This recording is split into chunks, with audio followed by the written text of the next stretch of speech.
China ने कहा है कि वो कोयले पर अपनी निर्भरता कम करना चाहता है।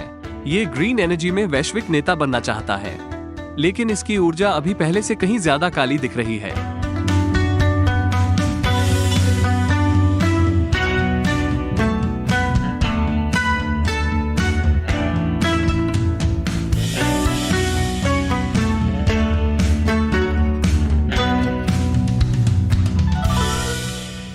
चाइना अनसेंसर्ड में आपका स्वागत है। मैं क्रिस चैपल हूं। अच्छी खबर, चीन स्वच्छ हरित ऊर्जा के संक्रमण में दुनिया का नेतृत्व कर रहा है। चीन ने 2030 तक अपने कार्बन उत्सर्जन को सीमित करने का संकल्प लिया है और 2060 तक कार्बन न्यूट्रल बने। और जैसा कि हम सभी जानते हैं, चीन अपनी योजनाओं पर अमल करने और अपनी बात रखने में महान है। इसलिए अभी जीरो कोविड है। उन्होंने ये कर दिया। चीन का कहना है कि वो स्वच्छ प्रौद्योगिकी विकसित करने में अग्रणी बन गया है, इलेक्ट्रिक कारों की तरह, पवन ऊर्जा और सौर ऊर्जा। गुब्बारों का जिक्र नहीं, यहां तक कि उनकी जासूसी भी हरी है। चीन विदेशों में हरित ऊर्जा परियोजनाओं को वित्तपोषित करके अपनी हरियाली का निर्यात भी कर रहा है। और उसके ऊपर चीनी नेता शी जिनपिंग ने 2 साल पहले कहा था कि चीन अगले दशक में कोयले को धीरे धीरे खत्म करने की योजना बना रहा है, जिसमें विदेशों में कोयले से चलने वाली बिजली परियोजनाएं भी शामिल हैं। वाह, मैं आपके बारे में नहीं जानता, लेकिन मैं इस धारणा के तहत था कि चीन राजभाषा जलवायु परिवर्तन बैंडवागन पर नहीं जा रहा है। और यह एक बैंडवागन है, क्योंकि यह यात्रा करने के सबसे साफ तरीकों में से एक है। आप मेरे भ्रम को समझ सकते हैं, क्योंकि चीन संयुक्त रूप से अन्य सभी विकसित देशों की तुलना में अधिक ग्रीनहाउस गैसों का उत्सर्जन करता है। विश्व बैंक का कहना है कि चीन के बिना कम कार्बन वाली अर्थव्यवस्था में सफलतापूर्वक संक्रमण के बिना वैश्विक जलवायु लक्ष्यों को प्राप्त करना असंभव होगा। मैं चिंतित नहीं हूं। आखिरकार, मैकडॉनल्ड्स की सॉफ्ट सर्व मशीन की तुलना में चीन अधिक विश्वसनीय है। उनमें से किसी ने कब किसी को नीचा दिखाया है? सौभाग्य से चीनी नेता शी जिनपिंग ने समस्या को पहचाना और पर्यावरण को बचाने के लिए ठोस कार्रवाई की। Biodiversity affects the well-being of humanity. A sound ecosystem is essential for the prosperity of civilization. China has pursued development under the vision of building an ecological civilization. China has embodied ecological progress in every dimension and phase of its economic and social development. हर आयाम में पारिस्थितिक प्रगति? बहुत खूब। She इसे इतनी गंभीरता से ले रहे हैं कि वो हरित ऊर्जा भी ला रहे हैं मल्टीवर्स के लिए। चीन ने अपने 2020 कार्बन लक्ष्य को निर्धारित समय से 3 साल पहले पूरा कर लिया। और मुझे यकीन है कि यह अपने 2030 के लक्ष्य को भी पूरा कर लेगा, कोई समस्या नहीं है। मेरा मतलब है, शी की निगरानी में बीजिंग में आसमान ऐसा दिखता था, कुछ दिनों में ऐसा दिखता था, और इसी तरह अन्य दिनों में। अगर आपको लगता है कि उस आदमी का मास्क सिर्फ कोविड के लिए है, तो फिर से सोचें। पता चला कि शी की घड़ी की दृश्यता बेहद सीमित है। विश्व स्वास्थ्य संगठन के अनुसार चीन में प्रति वर्ष लगभग 2 मिलियन मौतों के लिए वायु प्रदूषण जिम्मेदार है। हाँ, 2 मिलियन प्रति वर्ष। इसलिए जब चीनी राज्य मीडिया ने लगभग 1 मिलियन कोविड की मौत के लिए अमेरिका को दोषी ठहराया, तो यह उस आदमी की तरह है जो अपनी पत्नी को यह कहते हुए पीटता है कि वो अपने पड़ोसी से बेहतर है जो अपने कुत्ते को पीटता है। मुझे पूरा यकीन है कि वहां खड़े होने के लिए कोई नैतिक उच्च आधार नहीं है। चीन की हवा की गुणवत्ता इतनी खराब होने का मुख्य कारण यह है कि चीन अभी भी 1 टन कोयले की खपत करता है। इससे दूर जाने के कथित प्रयासों के बावजूद यह अभी भी चीन का मुख्य ईंधन स्रोत है। चीन ने सर्दियों से ठीक पहले लोगों के कोयला जलाने वाले चूल्हों पर प्रतिबंध लगाने जैसे प्रयास किए, जिसे बाद में उसने यू टर्न कर दिया क्योंकि मांग को पूरा करने के लिए पर्याप्त प्राकृतिक गैस नहीं थी, इसलिए लोग ठंड से ठिठुर रहे थे। जैसा कि मैंने कहा, शी जिनपिंग ने अगले दशक में कोयले के उपयोग को चरणबद्ध तरीके से समाप्त करने का लक्ष्य निर्धारित किया है। लेकिन चीन वास्तव में अब विपरीत दिशा में जा रहा है, और वे कोयले से चलने वाली ट्रेन पर उस विपरीत दिशा में यात्रा कर रहे हैं, जो पटरियों पर खड़ी गाड़ी में सवार गाड़ी से जा टकराई। मैं आपको ब्रेक के बाद और बताऊंगा। वापसी पर स्वागत है। चीनी नेता शी जिनपिंग ने अगले दशक में कोयले की खपत को चरणबद्ध तरीके से समाप्त करने का एक सार्वजनिक लक्ष्य निर्धारित किया है। शी जिनपिंग ने 2021 में वो लक्ष्य निर्धारित किया था। हालांकि आज वो ठीक इसके विपरीत कर रहे हैं। Centre for research on energy and clean air के अनुसार पिछले साल चीनी अधिकारियों ने प्रति सप्ताह 2 नए कोयला बिजली संयंत्रों के बराबर परमिट दिए थे। अब यह नहीं कह रहा है कि चीन वास्तव में एक सप्ताह में 2 संयंत्र बना रहा है, ये सिर्फ ये कह रहा है कि सरकार ने 106 गीगावाट कोयला बिजली के लिए परमिट दिया है। और यह मोटे तौर पर उनके उत्पादन के मामले में प्रति सप्ताह 2 कोयला बिजली संयंत्रों के निर्माण के समान है। क्या शी चीन को कोयला छोड़ने के लिए उसी तरह से लाने की कोशिश कर रहे हैं जैसे माता पिता अपने बच्चों को पूरा पैक धूम्रपान करके सिगरेट छोड़ने के लिए कहते हैं? हालांकि यह केवल इसकी शुरुआत हो सकती है। चीन की शीर्ष ऊर्जा इंजीनियरिंग फर्म के एक कार्यकारी ने कहा कि उन्हें उम्मीद है कि देश 2025 तक 270 गीगावाट मूल्य के नए संयंत्रों को मंजूरी दे देगा, जो अमेरिका में पूरे बेड़े से अधिक है। तो तुलना के लिए संयुक्त राज्य अमेरिका की कोयले से चलने वाली बिजली की कुल क्षमता 231 गीगावाट है। चीन पहले से ही 1000 गीगावाट से अधिक का उपयोग कर रहा है। मैंने इसे वापस ले लिया है। शी उन्हें पूरे पैक में धूम्रपान नहीं करवा रहे हैं। वो उनसे पूरी सिगरेट फैक्ट्री सुलगा रहा है। इसके अंत तक वे निश्चित रूप से कोयले से बीमार हो जाएंगे।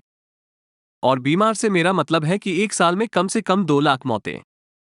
अब पूछने के लिए एक तार्किक सवाल यह है कि क्या चीन सिर्फ पुराने संयंत्रों को हटाते हुए अधिक कुशल संयंत्रों का निर्माण कर रहा है? स्टडी के मुताबिक ऐसा नहीं है। 2022 में लगभग 4 गीगावाट कोयला बिजली बंद कर दी गई थी, जबकि 106 गीगावाट की नई अनुमति दी गई थी। छोटे और अकुशल संयंत्रों को बंद करने की नीतियों को संशोधित किया गया है ताकि इन संयंत्रों को बैकअप के रूप में या रेट्रोफिट के बाद सामान्य संचालन के बजाय ऑनलाइन रखा जा सके। इसलिए लॉस एंजेलिस अपने मास्क को थामे रहें, क्योंकि मेड इन चाइना का स्मॉग और भी बदतर होने वाला है। हाँ, लॉस एंजल्स में स्मॉग का एक गुच्छा वास्तव में चीन से है। देखिए लॉस एंजेलिस के निवासियों के लिए ये कितना चौंकाने वाला है। वो वास्तव में हैरान है। वो सिर्फ इसलिए नहीं दिखती क्योंकि वो बोटॉक्स से भरी हुई है। तो क्या कारण है कि चीन अपनी कोयला नीति से उलट गया? ठीक है, अगर आप देखें कि सरकार कोयले को कम करने की अपनी योजना के बारे में क्या कहती है, तो आप देखेंगे कि इसमें एक बड़ी चेतावनी है। 2021 में चीन की स्टेट काउंसिल ने यह नीति सिफारिश जारी की। देश के ऊर्जा संसाधन बंदोबस्ती के आधार पर, जो कोयले में समृद्ध है और तेल और गैस में गरीब है, टूटने से पहले निर्माण पर जोर देते हैं। राष्ट्रीय ऊर्जा सुरक्षा और आर्थिक विकास सुनिश्चित करने की निचली रेखा के साथ हम समय के लिए नई ऊर्जा के क्रमिक प्रतिस्थापन को महसूस करने और कम ऊर्जा खपत को बढ़ावा देने का प्रयास करेंगे। यहां मुख्य वाक्यांश राष्ट्रीय ऊर्जा सुरक्षा और आर्थिक विकास सुनिश्चित करना है। अगर इनमें से किसी भी चीज से नुकसान होता है तो सीसीपी हरी झंडी दिखाने वाला नहीं है। प्लस बिल्डिंग बिफोर ब्रेकडाउन का अर्थ है कि चीन तब तक नवीकरणीय ऊर्जा पर स्विच नहीं करेगा जब तक कि वो चरम मांग को पूरा करने के लिए पर्याप्त न हो जाए। यह उसी तरह है जैसे तगड़े लोग किसी प्रतियोगिता के लिए कम करने से पहले कैसे बड़े होते हैं। केवल चीन दशकों से बड़ा हो रहा है और जल्द ही किसी प्रतियोगिता के लिए तैयारी नहीं कर रहा है। पिछले साल चीन ने चरम मांग देखी और इसे पूरा करने में सक्षम नहीं था। रिकॉर्ड हीट वेव के कारण ऊर्जा के उपयोग में बढ़ोतरी हुई, जिससे एयर कंडीशनर का उपयोग बढ़ गया, जिससे ऊर्जा की मांग बढ़ गई। ये देखते हुए कि चीन सामान से कितना प्यार करता है, मैं वास्तव में हैरान हूं उनकी एसी इकाइयां भी कोयले से चलने वाली नहीं हैं। ऊपर से देश के हिस्से में सूखा पड़ा, जिससे नदियां सूख गईं और जलाशय कम हो गए। इसने देश के पनबिजली के उत्पादन को प्रभावित किया, जिससे उच्च ऊर्जा मांग को पूरा करना और भी कठिन हो गया। परिणाम बड़े पैमाने पर बिजली कटौती थी। चीन गगनचुंबी इमारतों को मंद कर दिया, कारखानों को बंद कर दिया, सबवे को अंधेरा कर दिया और घरों और कार्यालयों को रोलिंग ब्लैकआउट में गिरा दिया, एयर कंडीशनिंग को अनप्लग करने के लिए मजबूर किया। लेकिन सौभाग्य से लोग बाहर जाने और अच्छी हवा महसूस करने में सक्षम थे। ऐसा नहीं है कि उन्हें अपने गर्म घरों में रहने के लिए मजबूर किया गया था, है ना? अरे हाँ, तो हाँ, जब पर्यावरण या ऊर्जा सुरक्षा की बात आती है तो चीन हर दिन ऊर्जा सुरक्षा को चुनेगा। वे पर्यावरण पर आर्थिक विकास भी चुनेंगे। चीनी कम्युनिस्ट पार्टी जानती है कि अपनी वैधता बनाए रखने के लिए या कम से कम बगावत से बचने के लिए बिजली जैसी बुनियादी चीजें प्रदान करना आवश्यक है। मुझे संदेह है कि इसकी भयानक शून्य कोविड नीति के बाद किसी को भी लगता है कि इसकी कोई वैधता बची है। कोविड से होने वाली मौतों को शून्य करने की सरकार की नीति ने न केवल अर्थव्यवस्था को बर्बाद कर दिया, बल्कि इसने लोगों को अपने घरों में बंद रखा, भले ही वे भूखे मर रहे थे। बच्चों को उनके माता पिता से दूर ले जाया गया और सरकार द्वारा संचालित संगरोध शिविरों में रखा गया। यदि आपको कभी ये दिखाने के लिए एक तथ्य की आवश्यकता होती है कि चीन में ये कितना बुरा है, तो बस ये जान ले कि सरकार द्वारा संचालित संगरोध शिविरों में रखे गए बच्चे वास्तव में भाग्यशाली थे, क्योंकि इससे भी बदतर शिविरों में उन्हें रखा जा सकता था। लोगों के पालतू जानवरों को घेर लिया गया और बेरहमी से मार दिया गया, जबकि उनके मालिक संगरोध में थे। माना जाता है कि वायरस को फैलने से रोका जा सकता है। मैंने इसे वापस ले लिया है। चीन कितना बुरा है, ये दिखाने के लिए यह एक और भी बुरा तथ्य है। यह ऐसा है जैसे उन्होंने मेरा पहला वाला सुना और सोचा, चुनौती स्वीकार की गई। इस तरह के दुर्व्यवहार के लगभग 3 वर्षों के बाद चीनी नागरिकों के पास पर्याप्त था। वे न केवल विरोध करने के लिए सामने आए, बल्कि उन्होंने शी जिनपिंग और चीनी कम्युनिस्ट पार्टी को पद छोड़ने का आह्वान किया। पार्टी ने बाद में उन प्रदर्शनकारियों से चुपचाप निपटा। ठीक है, मैं इसे लाता हूं। चीन कितना भयानक है ये साबित करने के लिए टन के विलक्षण तथ्य हैं। अपने आप को एक अप करना बंद करो।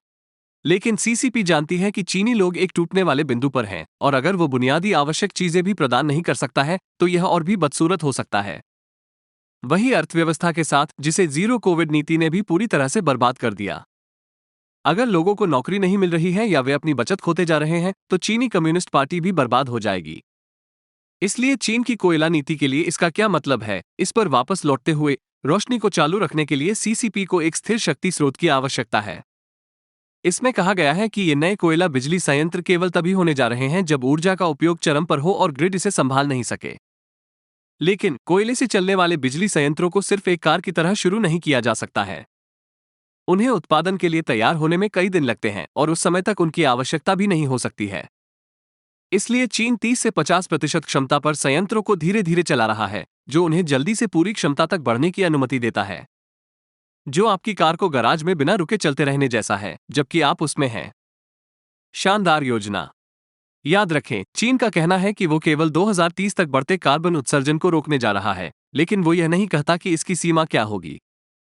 इसका मतलब यह है कि यह अपने कोयले के उत्पादन को जितना हो सके उतना पहले बढ़ाने की कोशिश कर सकता है ताकि जब 2030 आ जाए तो ये बढ़ते उत्सर्जन को रोक सके और ऐसा लगे कि यह अपने जलवायु लक्ष्यों को पूरा कर रहा है। कोई बात नहीं कि इसका उत्सर्जन चार्ट से दूर हो सकता है। चीन दुनिया में कोयले का सबसे बड़ा उत्पादक और उपभोक्ता है। इसलिए हरित ऊर्जा के लिए रिकॉर्ड स्थापित करने के अलावा ये टूटे हुए वादों के रिकॉर्ड भी स्थापित कर रहा है। इसका एकमात्र उल्टा यह है कि अगर चीन दुनिया भर में धुंध फैलाता रहता है तब इसके जासूसी गुब्बारे अब जासूसी नहीं कर पाएंगे। बधाई हो चीन, आपने खुद खेला और पृथ्वी को नष्ट कर दिया।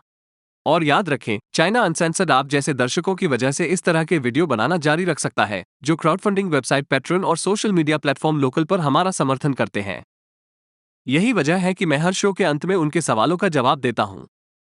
आज का सवाल पैट्रियन पर ऑस्टिन काउफोल्ड से आता है, जो पूछता है, क्या आपके पास एक पल की सूचना पर जाने के लिए बनकर तैयार है?